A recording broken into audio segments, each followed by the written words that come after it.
Hey there, fellow knowledge seekers.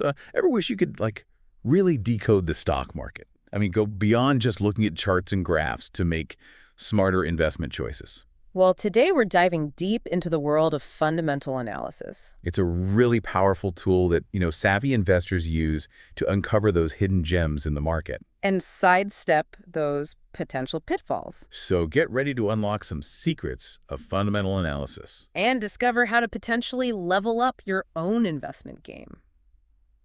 Now, joining me on this deep dive is our expert, ready to share their insights and help us navigate this fascinating world. Excited to be here. I always say that while charts can show you the what of the market, fundamental analysis reveals the why. It's about understanding the story behind the numbers. Oh, I love that. It's like being a financial detective, right? Absolutely. With fundamental analysis, you're not just looking at stock prices. You're digging deeper into a company's financial health, its growth potential, and all those factors that could make or break its success. Okay, I'm intrigued. But before we get too deep into really into it, let's back up for a second. Where did this whole idea of fundamental analysis come from? It's not exactly a new trend, is it? You're right, it's not new at all. The roots of fundamental analysis go way back almost a century. The book that really put it on the map is called Security Analysis. Published back in 1934, right? I think I've seen it on a bookshelf or two. That's the one. Written by Benjamin Graham and David Dodd, it's considered the Bible of value investing. And the principles they outlined still hold true today. Talk about standing the test of time. Wow, almost a century and still relevant. That says something. So, like any good detective story, we need the right tools. What are some of the key concepts we need to grasp in the world of fundamental analysis? Think of it this way: in fundamental analysis, our clues come in the form of financial statements, ratios, and something we call macroeconomic factors. Okay, let's unpack that a bit. First up, financial statements. I have to admit, when I hear those words, my eyes start to glaze over a bit. What are we really talking about here? What's the easiest way to understand them? You're not alone. Many people feel that way. But try to think of financial statements like a company's financial report card. They give us a detailed look at a company's financial health. Okay, I can get behind that. So what are the key subjects on this report card? You've got your balance sheet, which is like freezing time and peeking inside a company's wallet at a specific moment. It shows you the company's valuable assets, things it owns like cash, buildings, and equipment, and balances those against any debts it carries. So it's a snapshot of their financial standing, right? What they own versus what they owe. Makes sense. What about the other subjects? Then you've got the income statement. This one's like a financial highlight reel showing how much money the company made, its revenue, and spent its expenses over a period, revealing its profitability. So it tells us whether a company is actually making money, not just how much stuff they have. Got it. Is there another report card to look at? The cash flow statement. It's like a company's checking account, showing the flow of cash both in and out. The statement helps us understand how a company is generating and using its cash. Are they making sales, collecting payments on time, and managing their expenses? So it's all about understanding the company's cash flow, how much cash is coming in, how much is going out, and are they managing it well? That makes sense. Now, you mentioned financial ratios earlier. Those always sound a bit intimidating. They might sound complicated, but they're really just tools to help us analyze a company's performance by comparing it to other companies. Think of them like a company's stock market popularity score. They give you a sense of how the market views the company's financial health. A popularity score. Okay, now you've got my attention. Tell me more. A popularity score. That definitely makes financial ratios sound a bit more exciting. Can you give me an example of one of these popularity scores and what it tells us? Sure. One of the most well-known ratios is the price-to-earnings ratio. Or PE ratio for short. It tells you how much investors are willing to pay for every dollar of a company's earnings. So a high PE ratio means It could mean investors are really excited about the company's future. and expect high growth. It's like a company with a buzz around it. Everyone wants a piece of the action, so they're willing to pay a premium. So a high PE ratio could be a good thing, but it could also mean expectations are sky high, and if the company doesn't deliver. Exactly. There's always another side to the coin. Another important ratio is return on equity, or ROE. This one tells us how effectively a company is using its shareholders' money to generate profits. It's like if you invested in a friend's lemonade stand. You'd want to know they're using your money wisely to buy lemons and sugar and turn a profit. Precisely. You want to see a good return on your investment. Now, remember how we talked about financial statements being like a company's report card? Well, financial ratios are like those handy charts teachers use to show how a student stacks up against the class average. Love the analogy. Makes perfect sense. But remember how you mentioned macroeconomic factors? It sounds like something out of an economics textbook. What exactly are we talking about here? And why should we care? Great question. Even the best student in a chaotic classroom might struggle, right? Macroeconomic factors are the big picture stuff outside a company's control that can impact its performance, like interest rates, inflation, economic growth, even political stability. They are the weather patterns of the investing world, something to keep a close eye on. So we need to be mindful of those potential storms on the horizon. Exactly. For example, if interest rates rise, borrowing money becomes more expensive for companies, potentially cutting into their profits. No matter how financially sound they seem, Or if there's high inflation, companies might have to raise prices, which could impact consumer spending. it's all connected, isn't it? Absolutely. Understanding these macroeconomic factors is like reading the room before making an investment. Now, are you ready to put on your detective hat and dive into how we actually use fundamental analysis? Born ready. Where do we start? Imagine yourself as a detective entering a crime scene. You wouldn't just start dusting for fingerprints without getting the lay of the land, right? Good point. You'd want to observe the scene, take it all in. Exactly. And in the world of fundamental analysis, getting the lay of the land means starting with a deep dive into the company itself. So we're talking about really getting to know the business inside and out. Not just what they sell, but how they operate, who their competitors are, what their future plans are, the whole 9 yards. You got it. We're looking at their business model, their revenue streams. Where's their money coming from? Are they overly reliant on a single product or a single market? And we can't forget about expenses. Are they managing those effectively? It's like checking under the hood of a car before you buy it, right? You want to make sure the engine's sound, the transmission's smooth, and there are no hidden surprises. Exactly. We also need to check their debt levels. A company drowning in debt might be a red flag. And of course, we can't forget profitability. Are they consistently making money? How do their profit margins compare to their competitors? That makes sense.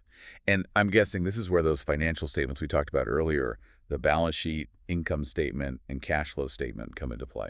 You're catching on quickly. Those statements are our financial magnifying glasses, giving us a closer look at the company's inner workings. For example, the balance sheet tells us about a company's assets, things it owns, like property, equipment, and cash, versus its liabilities, which are its debts and what it owes to others, So it's a snapshot of their financial health at a specific moment in time. what they own versus what they owe. Got it. Exactly. And a healthy balance sheet is crucial. But it's not the whole story. We also need to examine the income statement.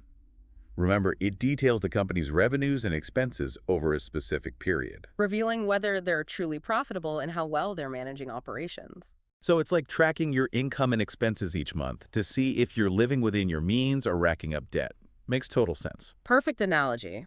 And while we're digging into these financial statements, let's not forget those often overlooked notes accompanying them. They might seem like an afterthought, but they often hold crucial details. Wait, really?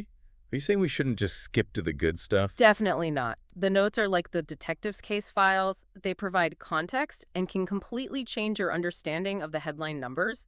They might reveal crucial details about a company's accounting practices or any off-balance sheet transactions that could impact its financial health. Okay, you've convinced me. Always read the fine print. Now, once we've thoroughly investigated the company itself, what's next on our fundamental analysis checklist? Great question. We need to broaden our scope and zoom out to consider the world in which this company operates. And that means taking a closer look at the sector or industry the company belongs to. So we're talking about looking at the bigger picture. Is it tech, healthcare, energy? What are the trends and challenges within that specific industry? Exactly. Remember, even a fantastic company can be held back if it's in a struggling industry. It's like that saying, a rising tide lifts all boats. Well, the opposite can also be true. So we're looking for companies that are not only strong individually, but also well-positioned within a thriving industry. Precisely. We want to see how they stack up against their competitors and understand the overall health of the pond they're swimming in. Makes sense. It's all about context. But I have a feeling there's even more to this context idea, right? You're one step ahead of me again. We've analyzed the company, we've zoomed out to look at the industry, and now it's time for the final layer of our analysis, the national and global economy. Okay, so this is where those macroeconomic factors we talked about earlier really come into play. Things like interest rates, inflation, political events, all that fun stuff. You got it. We have to factor in those bigger economic forces that can impact a company's bottom line, even if they have a fantastic product and a stellar track record. Right. Like if a company relies heavily on exports, a strong dollar could make their products more expensive overseas. Hurting your sales. Hmm. Or if there's political instability in a region where a company operates, that could disrupt their supply chain or impact consumer demand. Exactly. We need to look at those big picture economic trends and potential global events that could rock the boat for even the most solid companies. So it's about connecting those dots, company, sector, and the global stage to see the whole picture, right? You nailed it. It's like assembling a giant jigsaw puzzle. You need all the pieces to see the complete image. Love that analogy. It's all about understanding the interconnectedness of it all. This is fascinating stuff. Now, before we get too carried away with our detective work, I have to ask, is fundamental analysis just for long-term investors? That's a question we get a lot. While fundamental analysis is a cornerstone of long-term investing, it can also be incredibly useful for short-term traders. Really, I'll admit, I always thought short-term trading was more about reading charts and riding those quick price movements. Charts and technical analysis are definitely tools in a trader's toolkit, but understanding the underlying fundamentals can add a powerful layer of insight to those short-term decisions. So it's about understanding the why behind the price movements, not just reacting to them. Precisely. For example, let's say you're noticing a particular sector is gaining momentum in the market. Understanding the fundamental reasons behind that surge, maybe there's a new technology emerging, or favorable government regulations can give you more confidence in your trading decisions. It's like the difference between betting on a horse just because you like its name and betting because you've studied its track record, its jockey, and the track conditions. Now you're talking. By understanding the fundamentals of the company, the sector, and the macroeconomic environment, you gain valuable insights that can inform your trading strategies, whether you're looking for long-term growth or short-term gains. I love how you've connected all the pieces of the puzzle. It's clear that fundamental analysis can be a valuable tool for any investor, no matter their style or goals. But like any tool, it must have its pros and cons. Yeah, you're right. There are always two sides to every coin. So let's explore the advantages and disadvantages of using fundamental analysis as we wrap up this part of our deep dive. All right, let's talk pros and cons.